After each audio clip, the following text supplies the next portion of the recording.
Okay, good morning. Just a minute here. I have to close this one, I guess. Okay.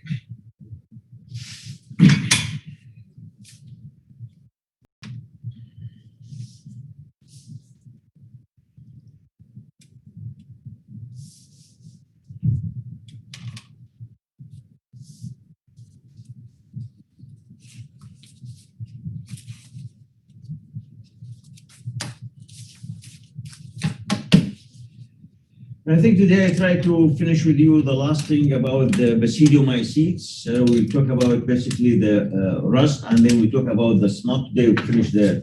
Okay, just finish that one there, and then see. Okay.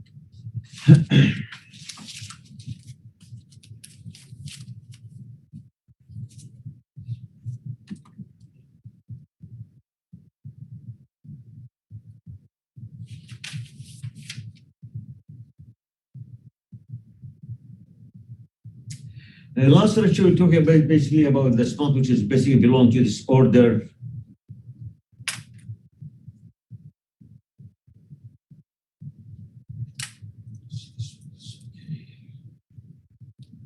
Order called Eusteligenalis.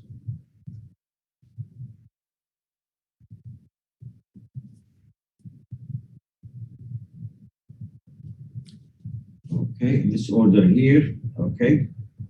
And basically, we talk about there are two species, one of them known as Eusteligo zea, which is a common one known as the what you call the corn smut. Okay. And already I mentioned this part for you last lecture, basically that the smut, basically like this one here, I think I showed you here, in which already I mentioned that the smut fungi most commonly attack the reproductive structures of plants, and depending upon the species, may cause abnormalities in the ovaries or anther. Okay, I give you an example about this Eusteligo. Okay, and basically in this one already I mentioned to you the last thing. Okay, I mentioned this word that infection. Okay, infection in the male plant result in the replacement of pollen grains in anther by teliospores. Okay, by teliospores, and automation, and also and may reduce what you call and may induce the formation of ovaries. Do you remember that? Already I mentioned that to you. Do you remember that? Okay. Yeah. Then I'm going to continue after that, basically, because as you already mentioned that sometimes this fungus, if it infects the anther, that basically is going to induce the formation of the ovaries, and also vice versa. If it's going to infect the ovaries, it may induce what you call the formation of the male part. Okay. Now, conversely, to continue after that.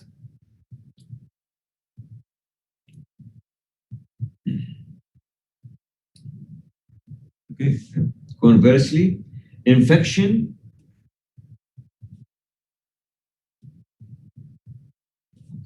in the female plant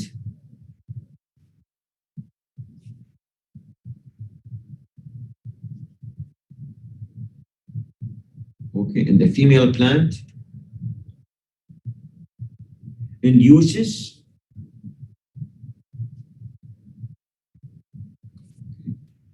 formation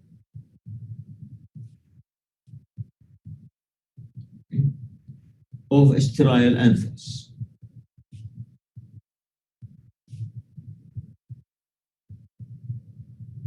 Okay. So basically, this example of this anther. Now, this is basically, though I mentioned the example Stylogazia, but what I'm talking was not about Stylogazia. There was already, I think, the example for this one here. It was this fungus called Stylago. I think I mentioned you called what you call Violaceae. That basically which attacked like what you call the carnation family. Okay, and basically induced this. Now, the last few lines to mention in this discussion that other smut fungi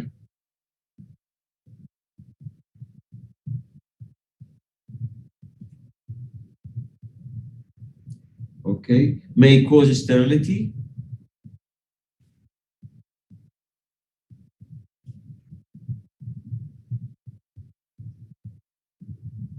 Okay. Or, for example, abnormal enlargement or abnormal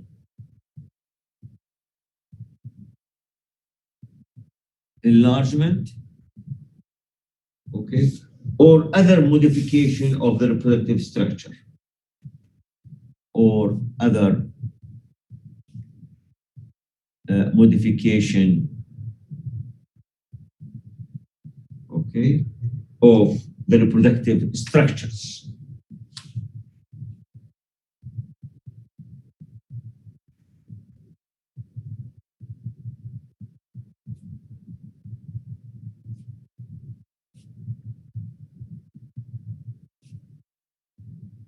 Okay.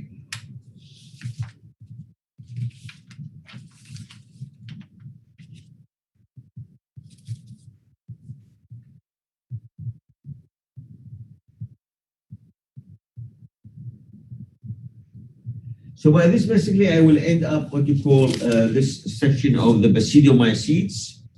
Okay. And by this, of course, we finished the last, because already I mentioned the fungi. Basically, we have these four groups, the Mastigomycota, which is the aquatic fungi. We talk about this one. Then we talk about the Zygomycota or the Zygomycetes, which they produce the zygospores. And we talk about basically the Ascomycete, in which they produce what you call the ascus or the ascospores within different fruiting body. And then we talk about the Basidiomycete. The last group, of course, of the fungi we talk about is basically those one in which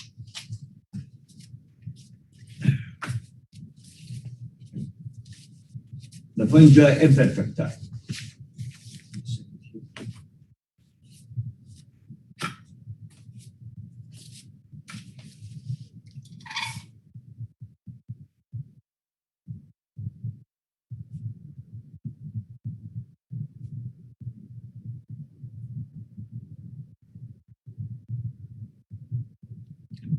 Or basically the group known as what you call Deuteriomycota.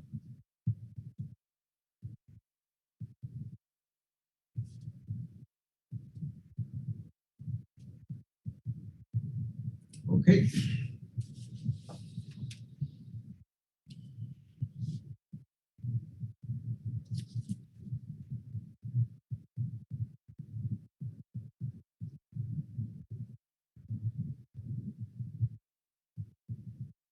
Now, basically, these were going to mention this point here, but of course, I'm going to explain it as I go here. Okay. Now, these fungi, as a matter of fact, in which they don't know their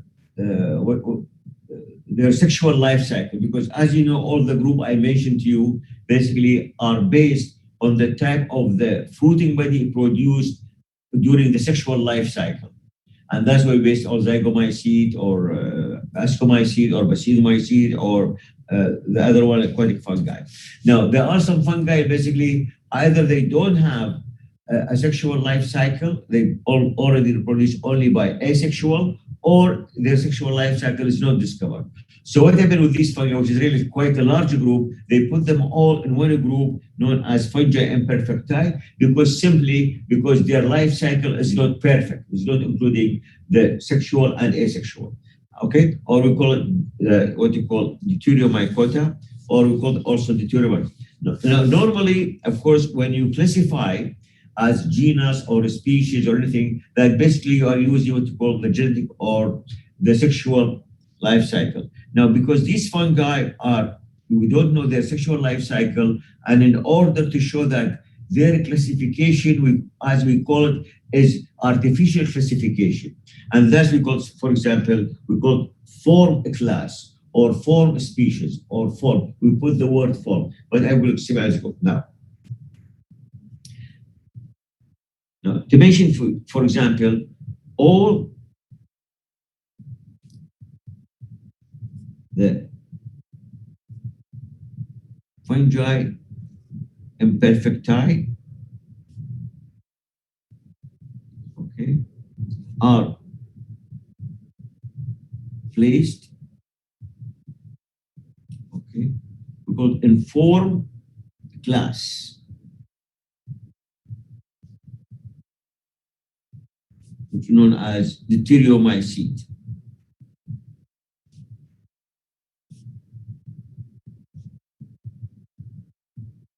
Okay, called deuteriomycete. As I mentioned to you, have no sexual life cycle, has not been or not discovered. Have no sexual life cycle or not discovered yet.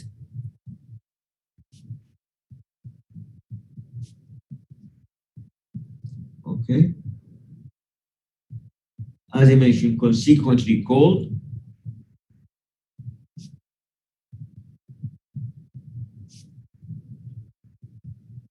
okay, the fungi imperfecti.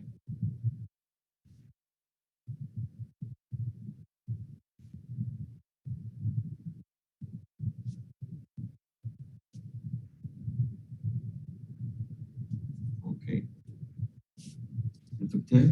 Very simple, as I mentioned to you, because their life cycle are imperfect.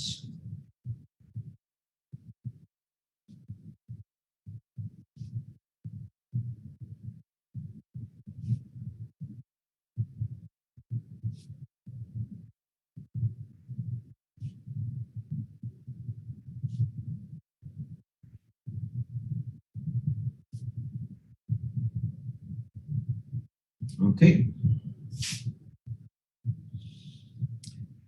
Now it seems, in general, going to mention to you that it seems most of these fungi, which is the fungi imperfecti, once they find their sexual life cycle, the majority of them either belong to the ascomycete or basidiomycetes. Okay, once their sexual life cycle, and of course, very few, they basically may, as a matter of fact, uh, they find belong to the what you call to the zygomycetes. Okay, now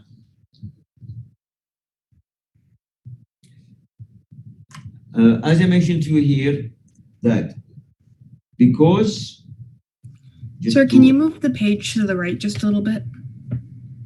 Thank you. Okay, now because of the artificial nature, okay, because of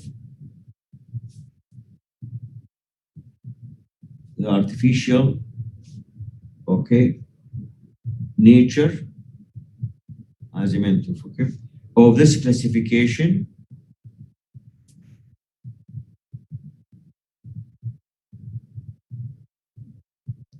Okay.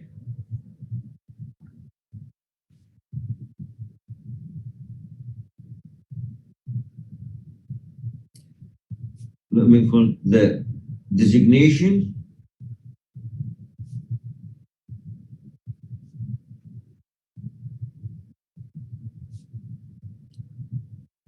of the taxa. Okay. Usually is often preceded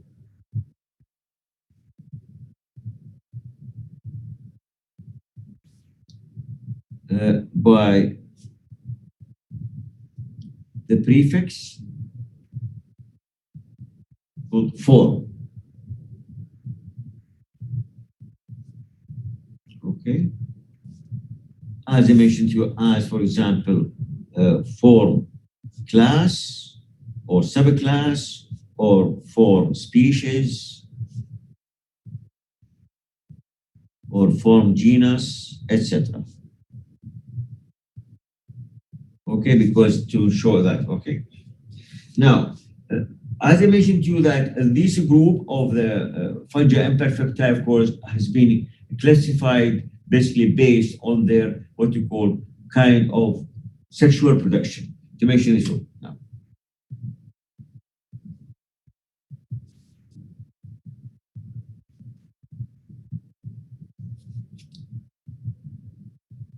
fungi are grouped or classified based on the nature of the spores produced during their asexual production.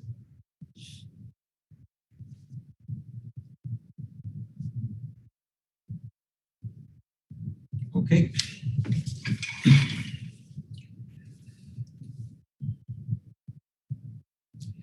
I'm going to mention to you, however, it seems most of these fungi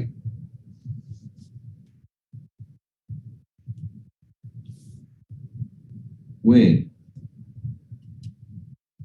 their sexual production or cycle observed, okay. However, it seems that for most of these fungi, when their sexual cycle observed, found to belong mainly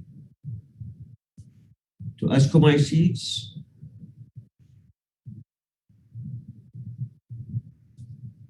or basidiomycetes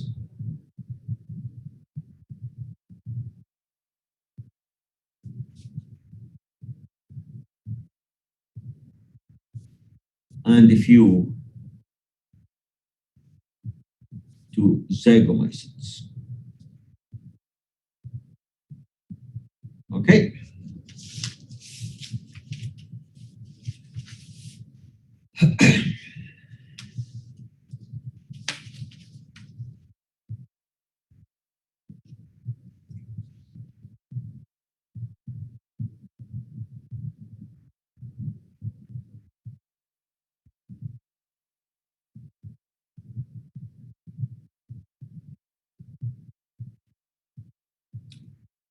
Now, the other point I'm going to mention here, based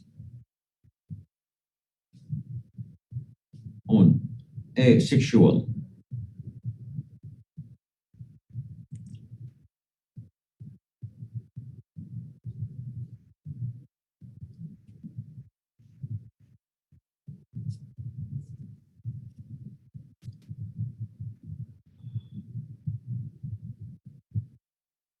spores. Okay, or maybe probably the deuteriomycetes.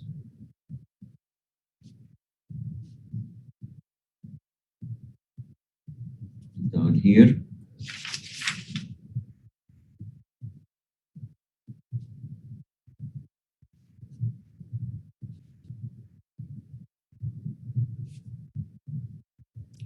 Mycetes, okay.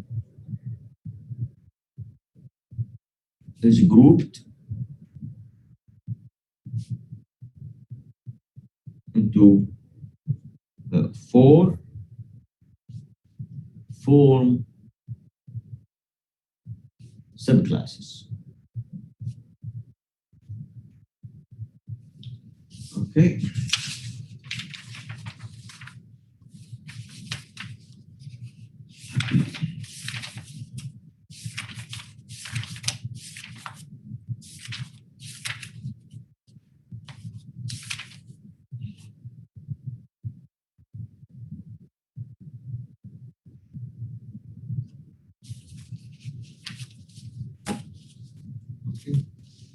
We have one, for example, A, known as Coleomycetidae.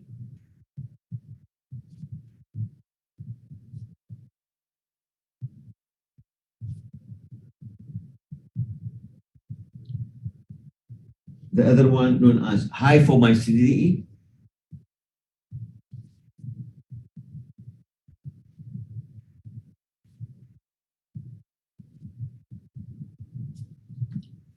The third one known as Ogonomycetidae.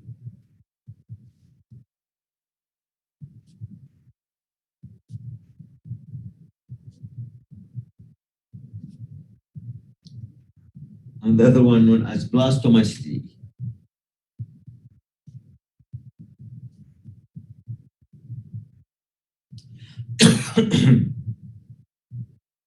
Okay.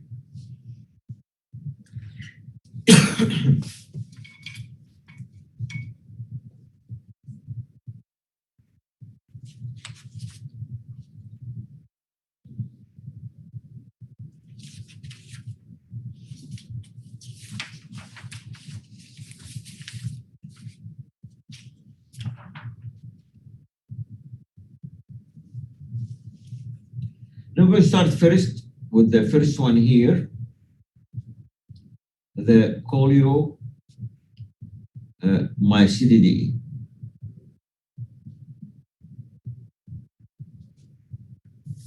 Okay. Now, the members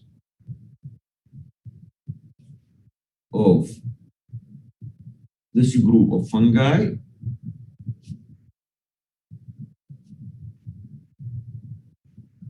okay, produce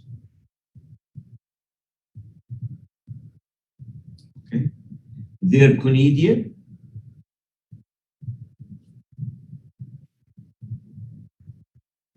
they produce their conidia, okay, or and conidiophores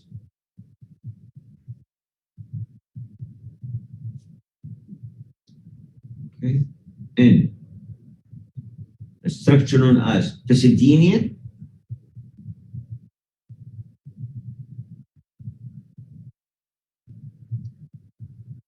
known as Penicillium and singular known as Penicillium.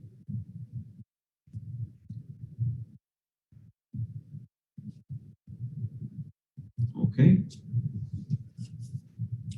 or okay,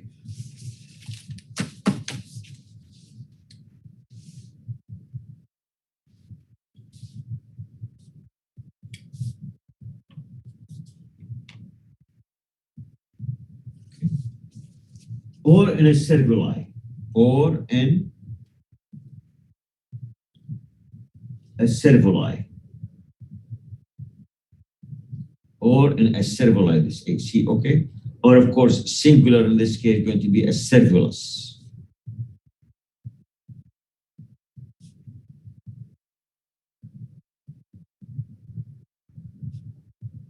Okay.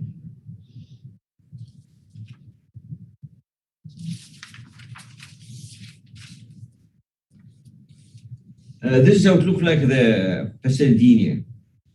Okay, structure like this, okay, and basically, of course, there we have the conidiophore and here the conidia, and it has a structure, as a matter of fact, is an opening which is known as an ostiole. Okay, so that's called Pasadena. I'm going to talk later on about the cervuli. Now, finish this point here, okay. Now, Pasadena, as a matter of fact, just to talk about here.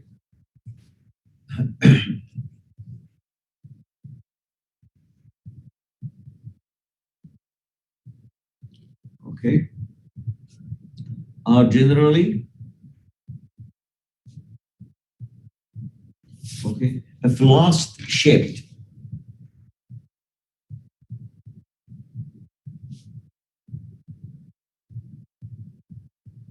Okay, a flask shaped structures or structure, as I showed you here, of course, within an ostiole.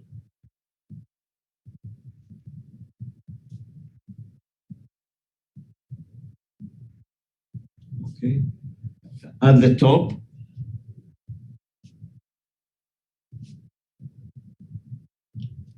Okay, from which, of course, the conidia, okay, escape. All right.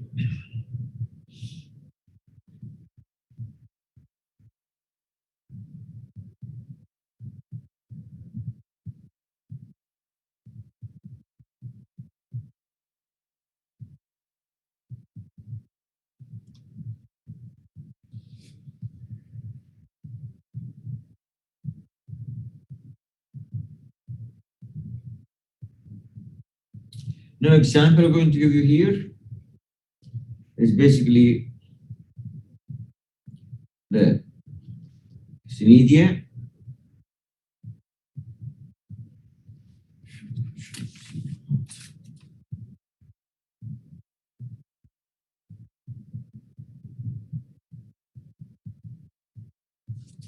Okay.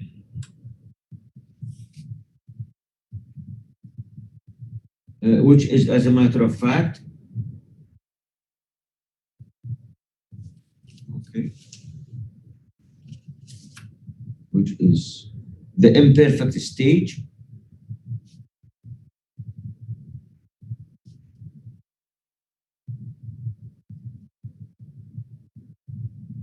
Okay, of this species,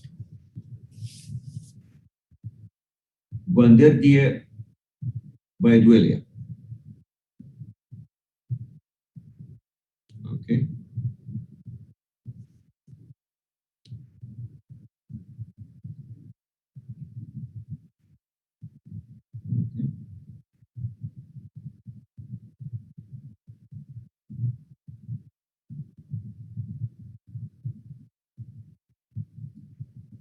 That stage, okay, which is the cause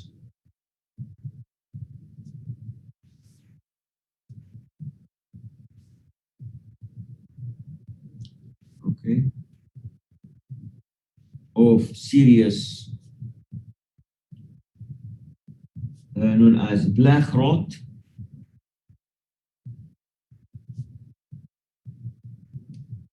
of grapes.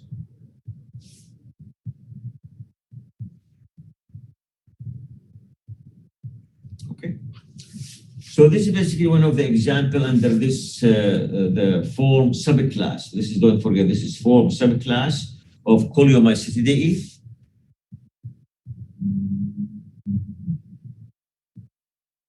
Okay, the form subclass and form and what you call Coleomycetidae, which basically they produce what you call their conidia either in Pasadena, and the other one I'm going to mention to you basically in a cervuli. Now, to talk about the other one here, this is what now an acervulus or a cervuli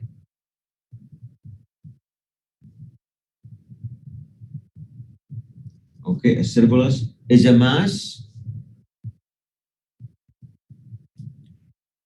of hyphae, okay, formed, okay, subepidermally, means under the epidermis, subepidermally,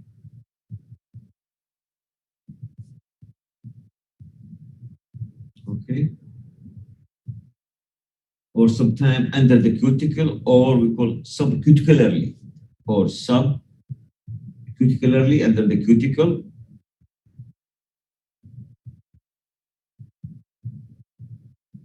okay, in an infected plant, in an infected plant, okay. Basically, what is going to produce, which produces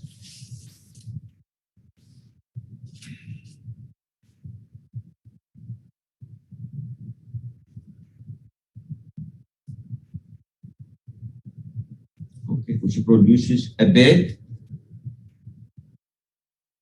okay, of short, okay, conidiophores,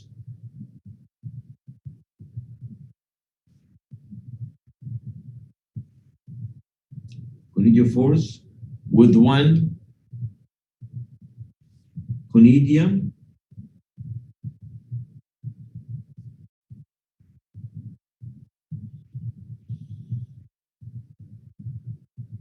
basically at the tip of each.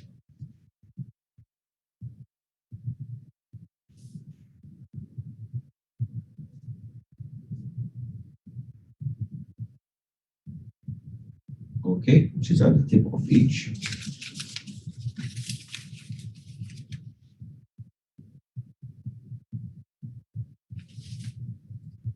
Okay.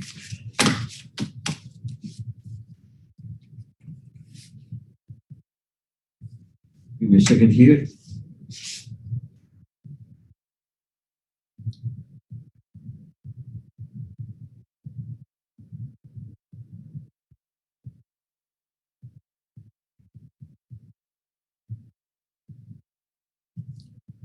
Now, to mention of the plant diseases,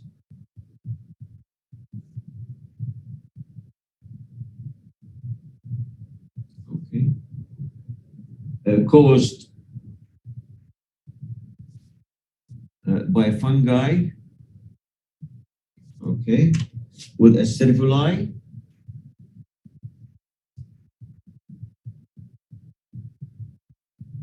okay, are called anthrocarnosis.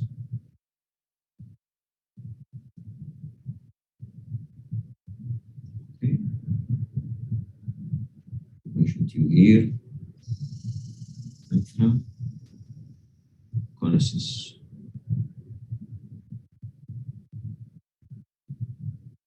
Okay.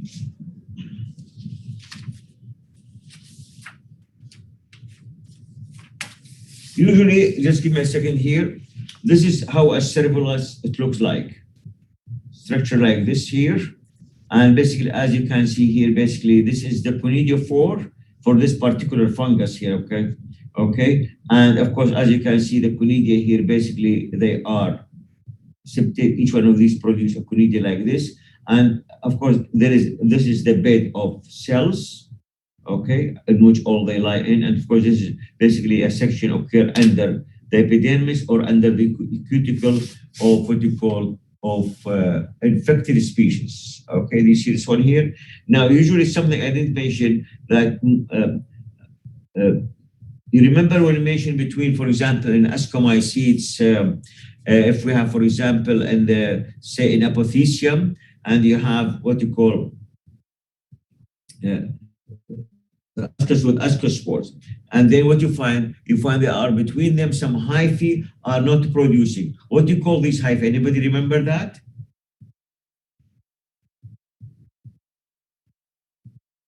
Nobody can answer me that question? We're going to put the question again like this one. Okay, remember when we talk about, say, the apothecia or apothecium, just for example, and usually it looks like this. Remember that? I've just tried to point here. Okay, and here, of course, you have all the bed of the ascospores.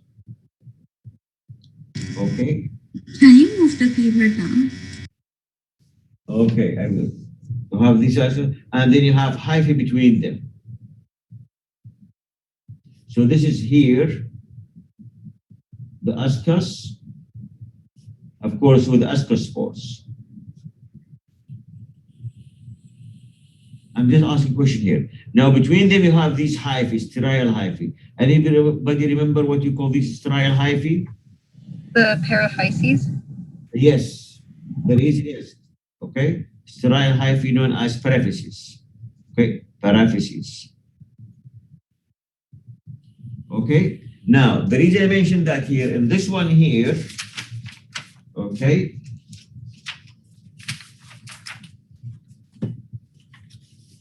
do you see the structure here now here? Okay, and this basically the acervulus here, okay, and you have basically, this is, of course, it is a result of asexual reproduction.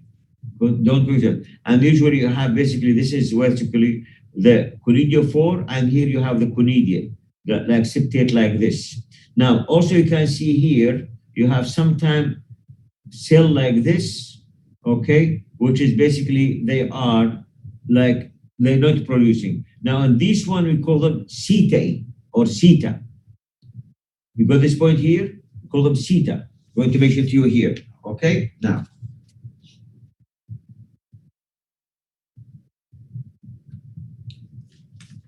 I'm just put it down here. Now, just subspecies.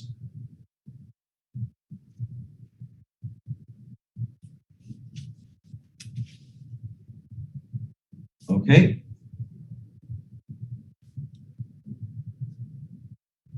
The produces, okay, called setae, okay, among the conidiophores.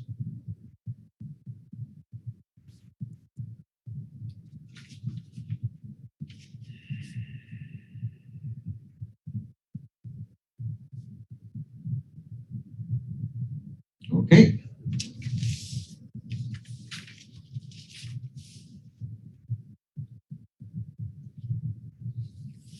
Now, basically, these are the member in which basically they are the imperfect fungi, which they produce either their conidia in a structure are called Pisidinia or called acervulus, and those group being included in this group here, Colomycididae, or the form subclass Colomycididae. Now going to move to other form subclass, which is known Hyphomycididae.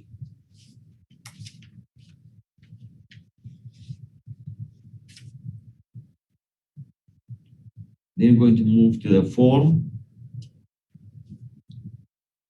subclass, okay, Hyphomycididae.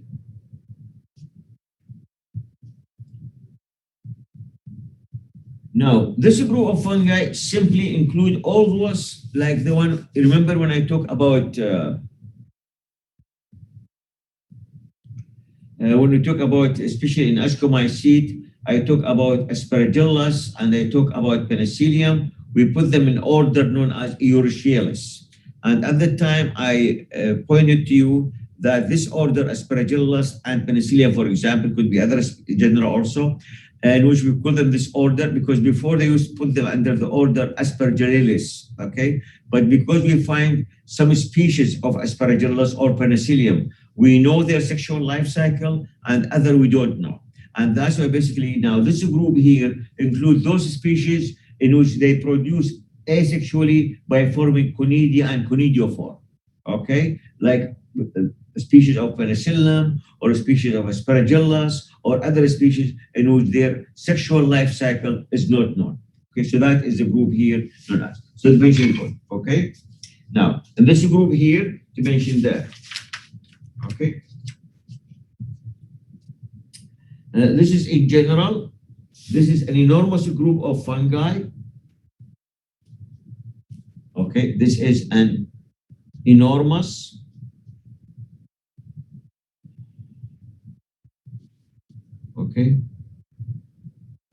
a group of fungi, that produce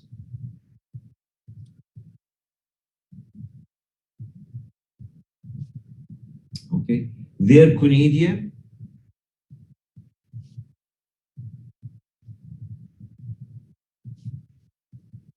and conidiophores, or their conidia on conidiophores,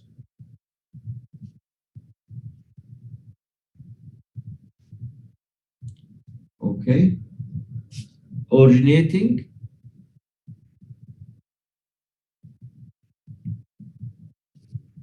directly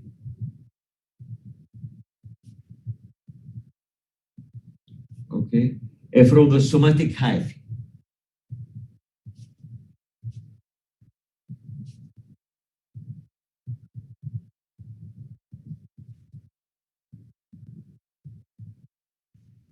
From hyphae and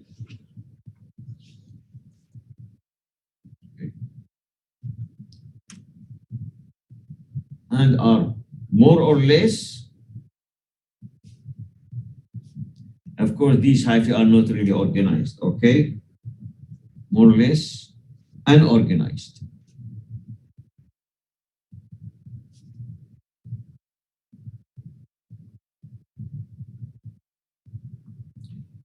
The example I'm telling you here, so I give, as I mentioned, for example, Aspergillus,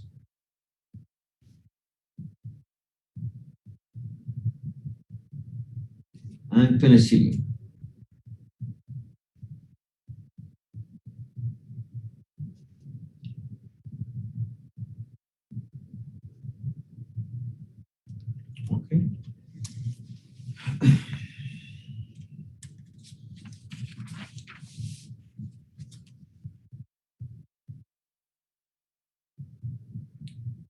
Of course, already we mentioned, for example, that both of these are, as you know, both of these genera, already we mentioned that here to you, that. By the way, we're going to find basically most of the fungi, especially what can cause pathogen to human or animal. In general, most of them going to find them, they belong to the fungi imperfecti.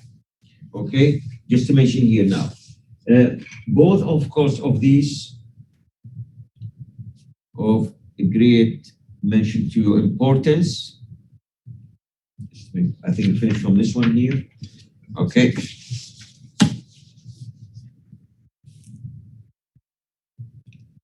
Importance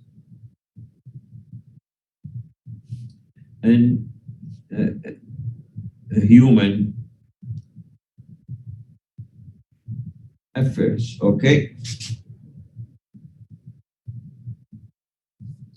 For example, the group of this one, for example, to mention to you here, that, for example, like, for example, Aspergillus niger.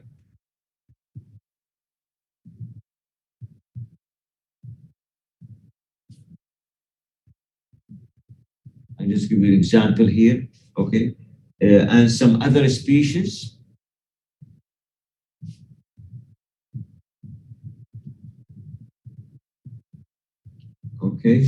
Have been implicated.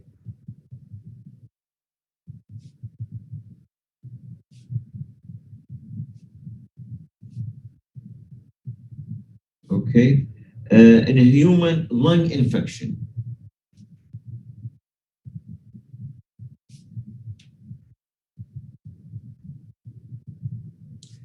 And used to call it aspergillosis. Called aspergillosis.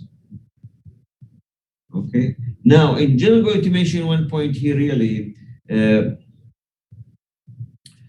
that most of the human, which is basically have a normal immune system, not easily attacked by fungus, of course. And of course, the fungus, in order to attack a person or to infect, first of all, that person should be, for example, with compromised immune system for many reasons.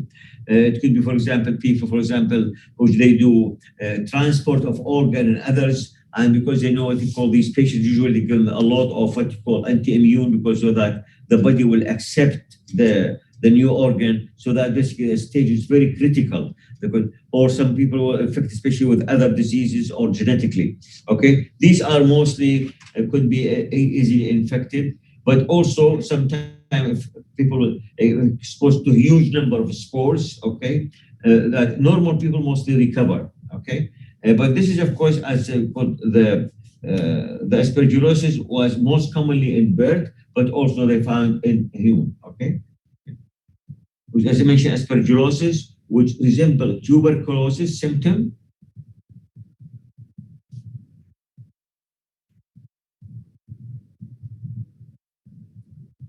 Tuberculosis symptoms, and that's basically before people really cannot be identified with aspergillosis after only they pass away and they do autopsy, they will find. Okay, but sometimes it's very difficult to distinguish from. Okay, symptomatically,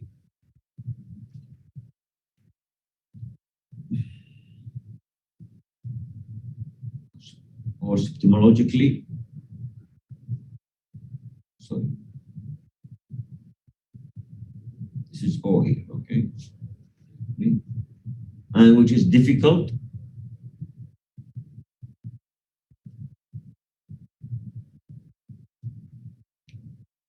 to diagnose.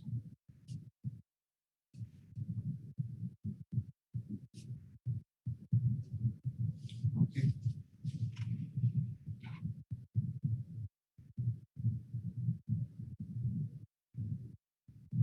Other important species also which belong to this group, which basically the Penicillium and Glyciflovin.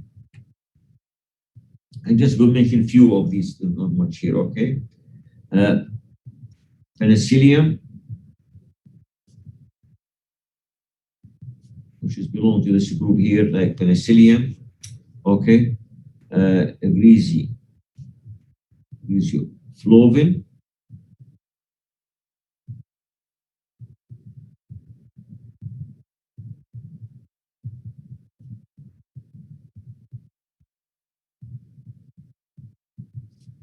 This is basically able to what you call to make from it basically a kind of medicine in which basically, or antibiotic in which basically try to cure what you call the ringworm disease.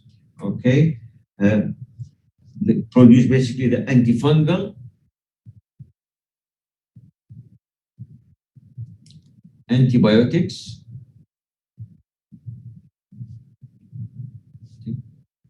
Okay, known as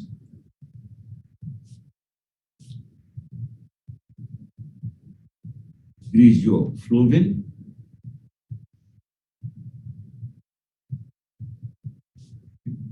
which is simply the only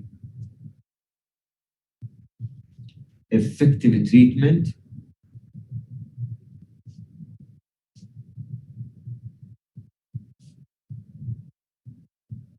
okay, for ringworm disease.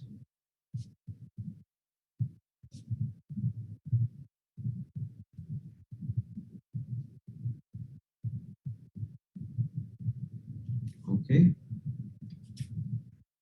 ringworm. Okay, most of the ringworm disease, as a matter of fact, are produced by species also of another species of fungi, which is known as trichophyton. But all of this, even trichophyton has so many species, they can cause many other diseases, especially with the what's called cutaneous diseases.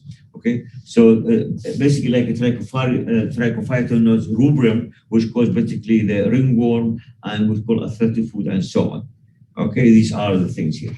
And now the only thing, the example I want to mention to you here is what you call other example of important. There are so many species, of course, of Aspergillus and Penicillium important in our life, either causing diseases or economically important or for antibiotics and so on.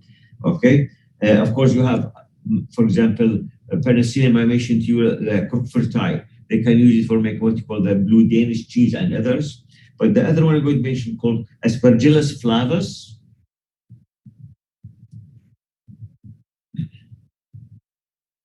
And that basically produce a kind of mycotoxins, okay?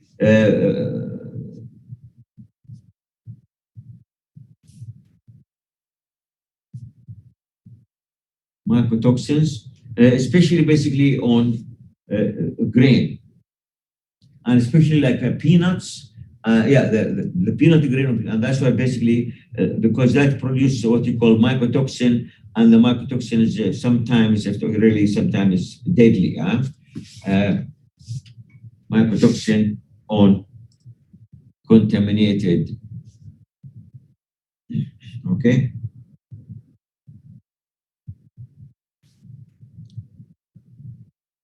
Grains, okay?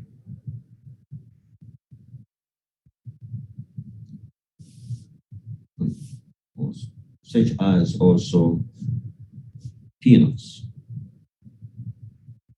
okay? So there are so many other species here.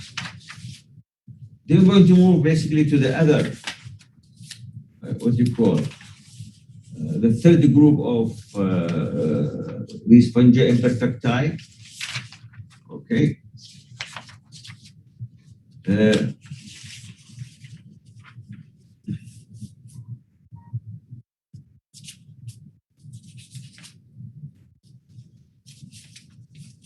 Known as Agonomycetidae.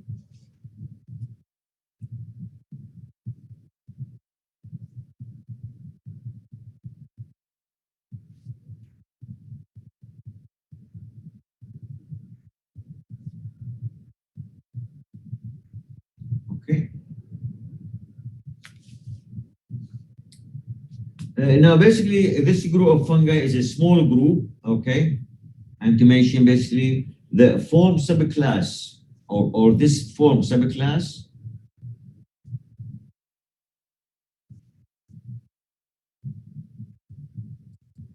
okay, to mention that this form subclass, okay, is a small group of fungi.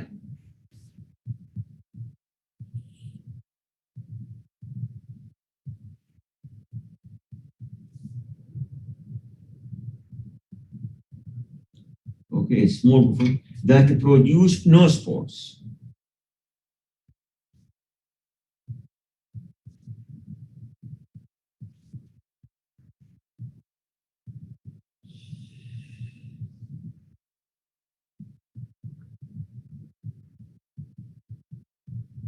What happened here, the mycelium, they have the mycelium, and the mycelium, as a matter of fact, become fragmented, and it will develop in it a hard crust, become a sclerotia.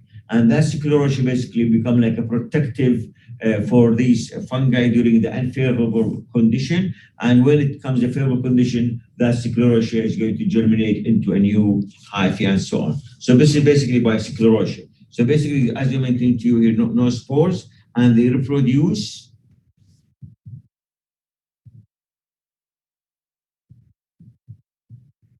Okay, and they reproduce by, okay, fragmentation,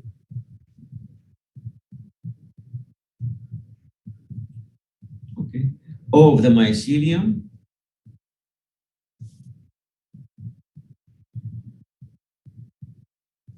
okay, or by sclerotia,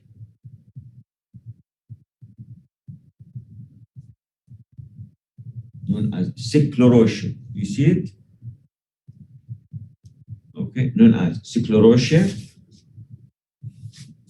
Now, usually these one have been, when their sexual life cycle is being discovered, assume they belong to the Basidiomycete. Okay, just to mention to you here, some of these,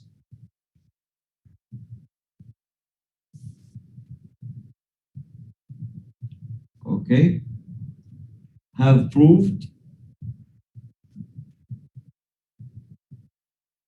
okay, to be Basidiomycetes,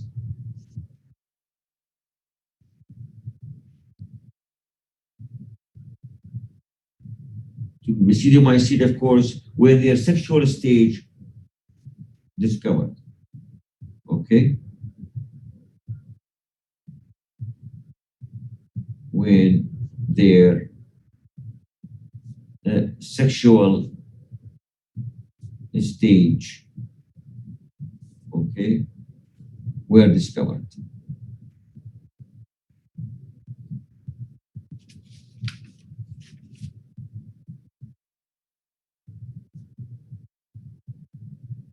Okay.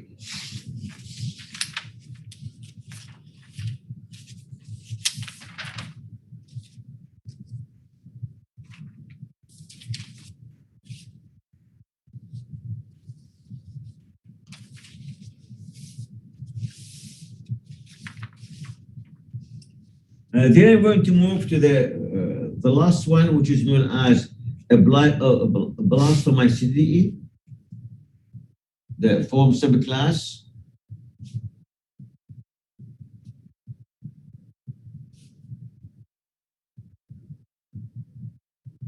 Blastomycete, okay, or sometimes called blastomycetes, okay.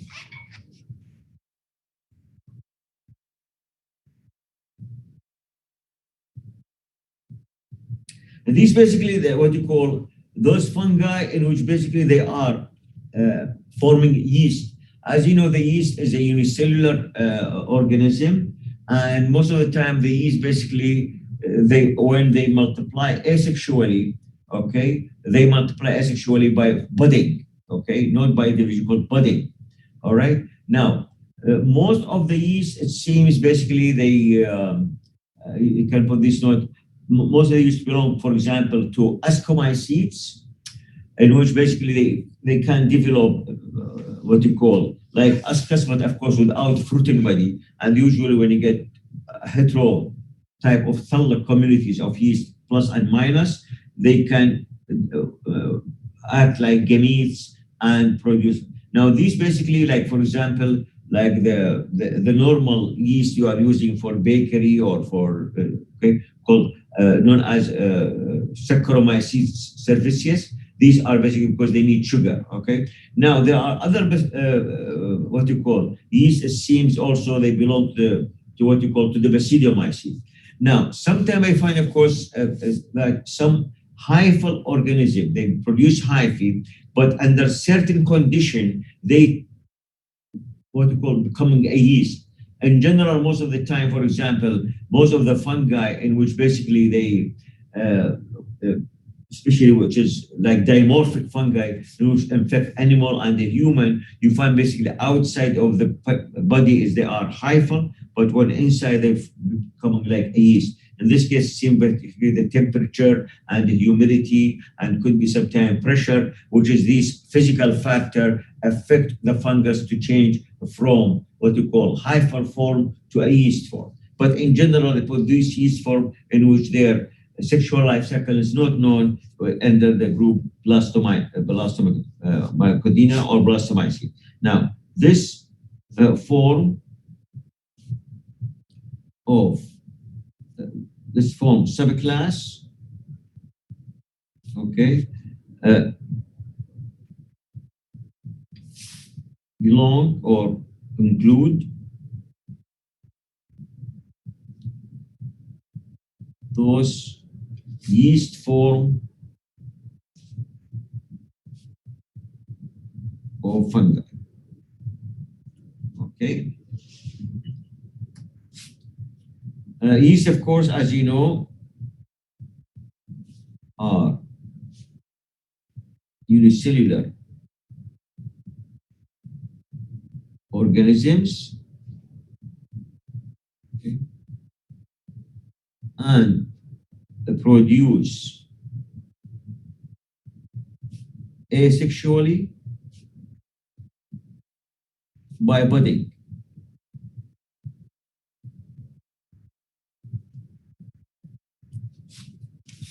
Budding simply was usually when you have a yeast cell like this, okay, you have a yeast cell like this, all right? Usually, there is an area here, they produce a bud like this, and the bud could bud to another one. Okay, so this is bud here. Okay, and this bud, of course, when separate, is going to grow again into a new yeast cell. Okay.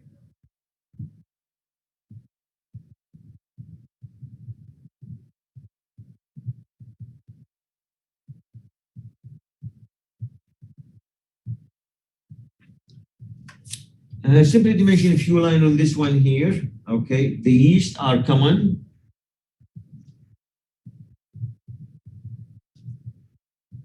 Okay.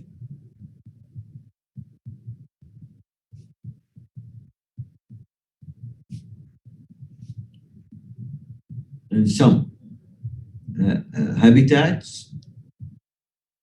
Okay. As, for example, as the ascomycetes yeast.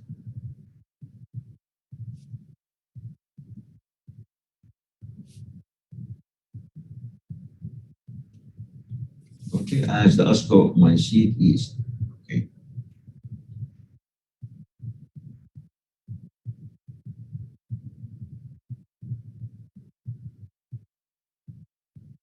One of the yeast, of course, known as what you call the Candida albicans. Okay, another example of this called Candida albicans. Okay.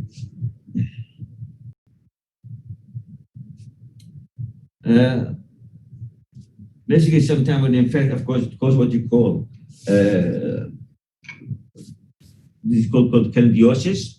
Okay. And as a matter of fact, this is because it's a kind of yeast, but outside in the soil. But normally, all human, basically, as a matter of fact, in general, they are infected. Because once a person comes out of the birth canal, already contaminated with them, but with this, what you call with Candida albicans. But what happened here, if the condition sometimes, like for example, too much humidity, or for example, weakness of immune system, then in that case, as a matter of fact, they can show the symptoms.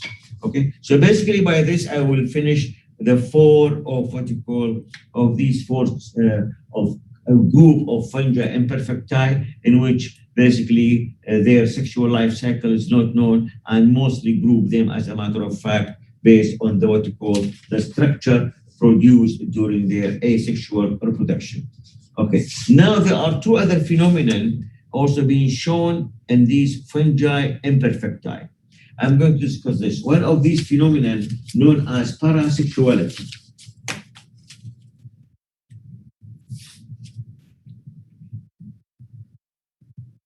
And I will explain it as I go. Known as parasexuality.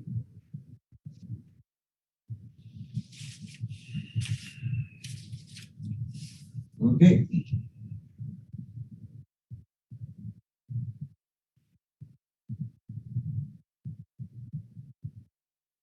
Now, to mention this one, that many deuteriomycete or fungi imperfecti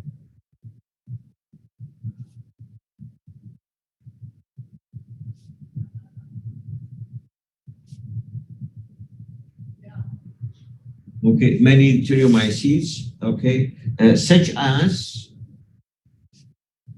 like Aspergillus, for example, like as the species Aspergillus,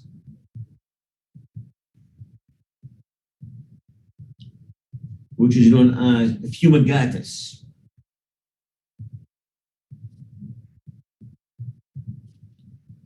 Okay, known as Aspergillus, exhibit what is known as parasexuality. I'm going to explain this, exhibit what is known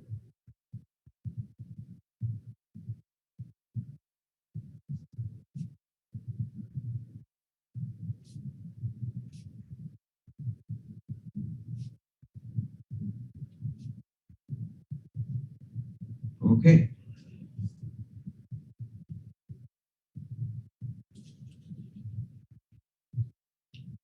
Now, simply what happened here that you remember when we talk about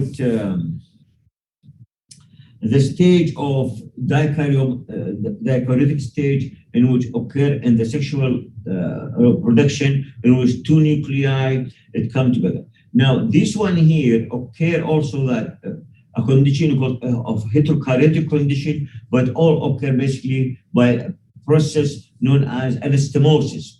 All that basically done by means of mitosis. Okay, I'll explain that one, how it's going to go. Now, this is a process.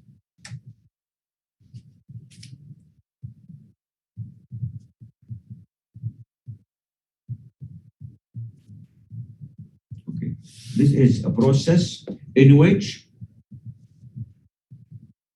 we call heterokaryotic condition or heterokaryotic.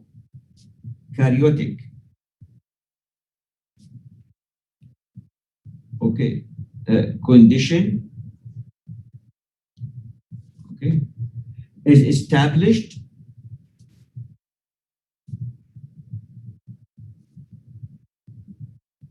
is established in a mycelium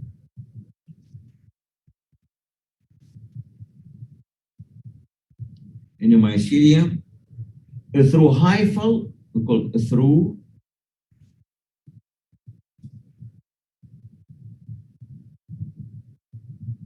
hyphal anastomosis.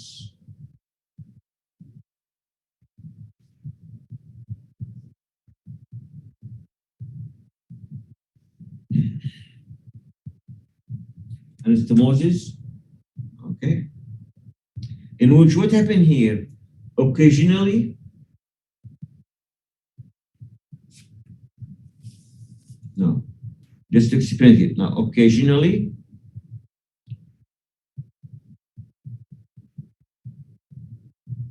okay, two different nuclei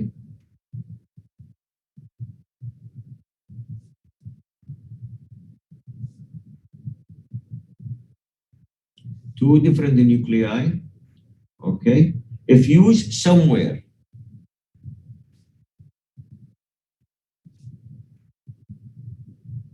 okay, if used somewhere in that mycelium,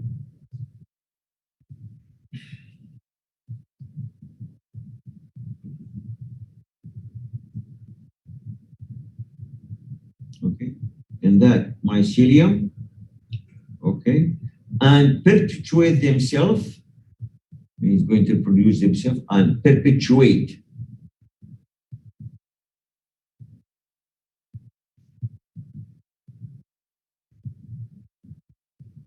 Okay, themselves, okay, through mitosis.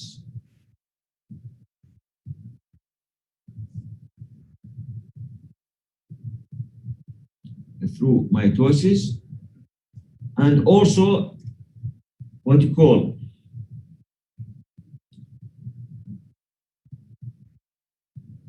they are separated, and sometimes, you know, for example, you know, crossing over occur, basically the crossing over between the chromosome occur in meiosis. Do you remember that?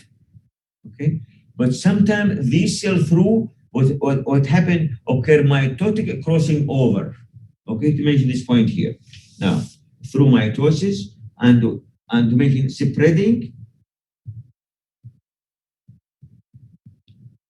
okay, through the hive.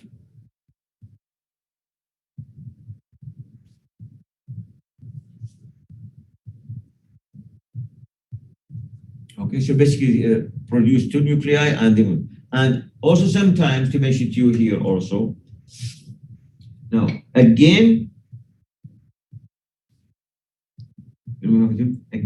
occasionally,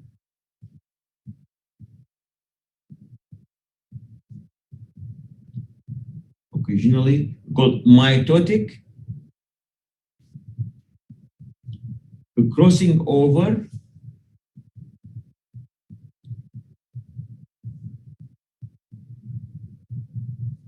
okay, takes place.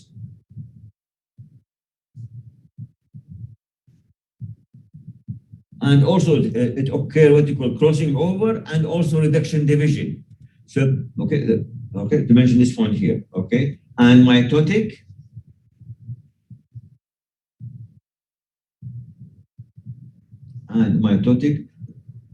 Okay. Reduction division.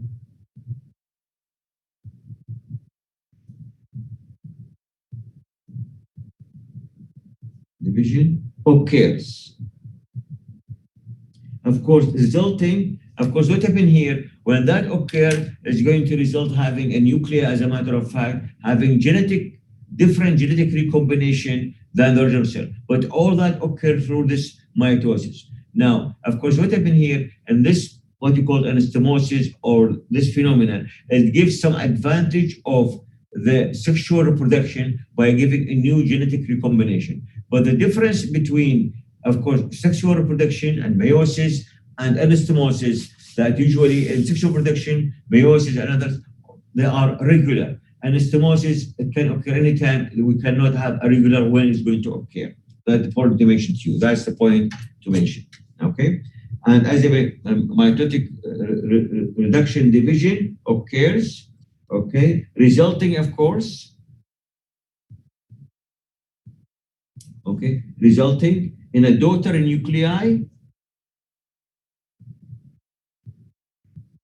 we call it a daughter nuclei, okay, with a new genetic recombination, with a new genetic combination.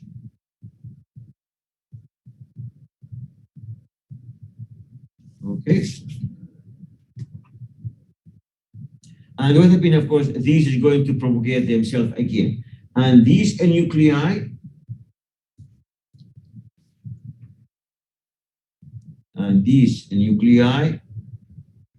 of course, what happened here, okay, propagate themselves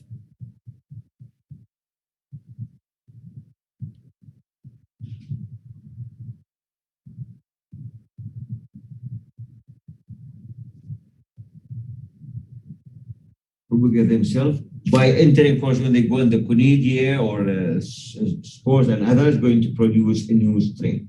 Okay, conidia.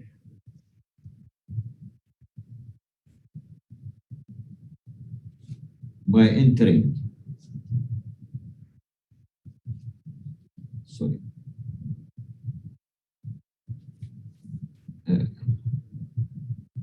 conidia, and of course, and establishing a new genetic strain, and establishing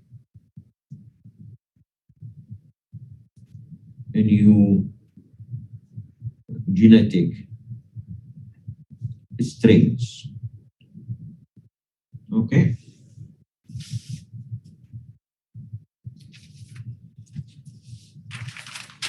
To mention a few points here, as a matter of fact,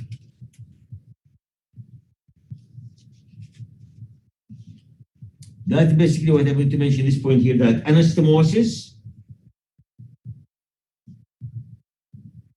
okay, that is different from the sexual life cycle. Anastomosis do not take place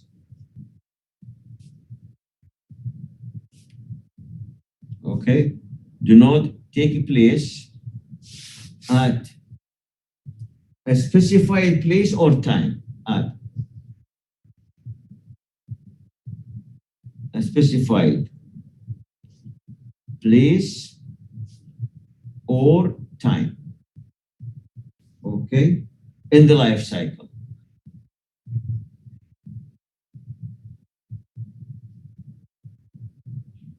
Okay. And basically by this, which thus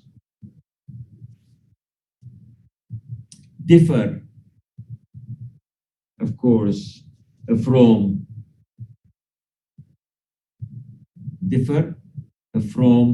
a regularly occurring sexual cycle.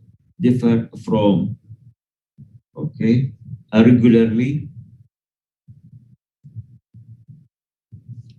occurring sexual cycle. Okay, but of course, at the same time, this anastomosis will give also the advantage of what you call of sexuality by introducing what you call a new genetic combination. but provide some of the advantage of sexuality. But, okay, provides, okay, some of the advantage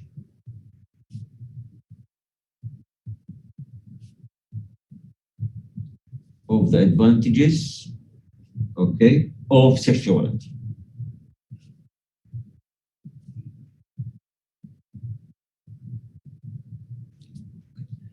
So basically, this is the phenomena in which I discussed, basically known as the anastomosis, which occur in some group of fungi, as the one I'm making is progress here. Now, the other phenomena I'm going to explain here, I have only about a couple of minutes left, I guess, or so, basically about predacious fungi.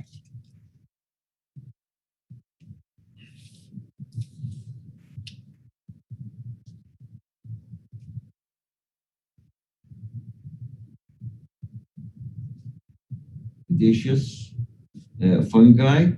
Basically, these predacious fungi, I don't know if I have any.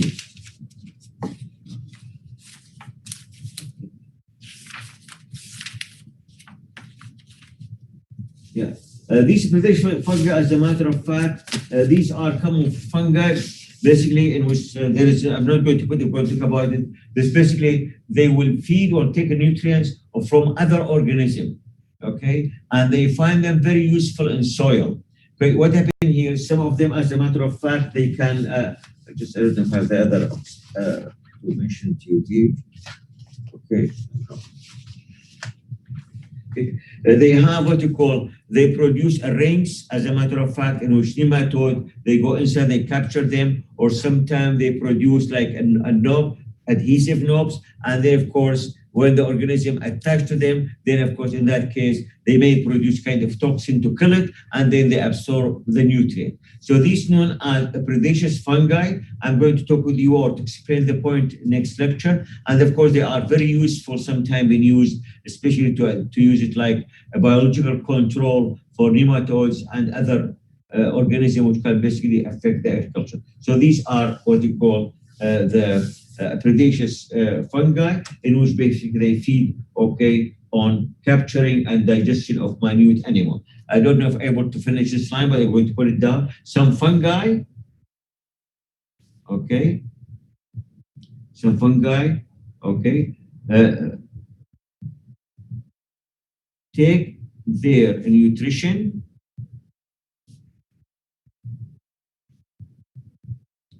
okay, at least facultatively.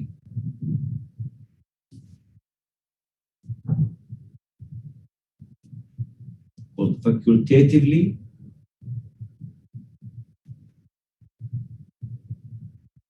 okay, is based, okay, on capture and digestion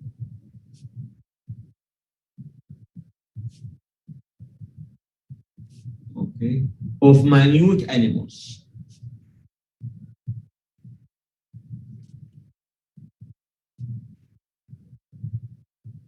Okay, I'm going to stop my lecture here and I will continue with you next lecture.